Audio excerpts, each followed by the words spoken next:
नमस्कार. न्यूज 24 महाराष्ट्र लोकप्रिय मराठी वृत्तवाहिनीमध्ये तुमचं सर्वांचं एकदा मनपूर्वक स्वागत. बातमी आहे स्थानिक स्वराज्य संस्थेच्या निवडणुकी संदर्भातली. स्थानिक स्वराज्य संस्थेच्या निवडणुका नुकत्याच जाहीर झाल्या असून यामध्ये राज्यातील महानगरपालिकांच्या मोठ्या प्रमाणात निवडणुका पूर्ण होणार आहे. बहुप्रतीक्षित असलेल्या महानगरपालिकेच्या निवडणुका एकदाच्या लागल्याने कार्यकर्त्यांमध्ये आनंद व्यक्त केला जात आहे. तर 29 महानगरपालिकांसाठी राज्यात निवडणुका होणार असून 15 जानेवारीला मतदान व 16 जानेवारीला या मतदानाचा निकाल लागलेला आहे. तर मनपा निवडणुकीचे वेळापत्रक सुद्धा निवडणूक आयोगाच्या वतीनं जारी करण्यात आलं. यामध्ये नामनिर्देश व पत्र स्वीकारण्याची तारीख 23 ते 30 डिसेंबर राहणार असून अर्जाची छाननी 31 डिसेंबर रोजी होणार आहे. तर 2 जानेवारी रोजी उमेदवारी अर्जाची माघार घेण्याची मुदत असून चिन्ह व उमेदवार यादी ही 3 जानेवारी रोजी प्रसिद्ध केली जाईल. तर मतदान 15 जानेवारीला आणि निकाल 16 जानेवारीला लागणार आहे. तर त्यासाठी सर्व राजकीय पक्ष मैदानात उतरले असून राजकीय पक्षांच्या वतीने इच्छुक उमेदवारांच्या मुलाखती घेण्याचं काम नुकतंच सुरू झालं आहे आणि काही पक्षाचं संपन्न सुद्धा झालेलं आहे.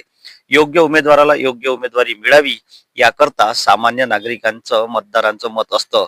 मात्र राजकीय परिस्थितीमध्ये सर्व गणिते पाहून उमेदवाराला उमेदवारी दिली जाते. तर कुठं नेत्यांच्या जवळील मंडळींना न डावलता त्यांनाच उमेदवारी मिळावी यासाठी नेते आग्रही असतात. नेत्यांमुळे अनेक कार्यकर्त्यांचा बळी जात आहे. त्यामुळे नेत्यांनी सावरण्याची भूमिका ही घेतली पाहिजे.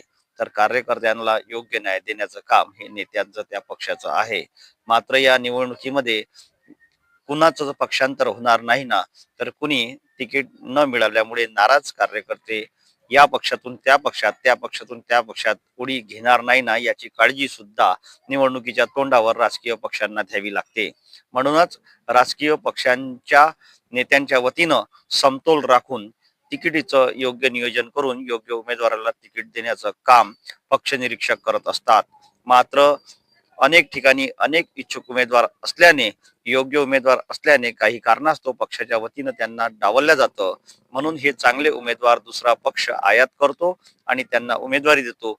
मात्र खऱ्या कार्यकर्त्याची किंमत त्या त्या पक्षाने करणे मात्र गरजेचे आहे.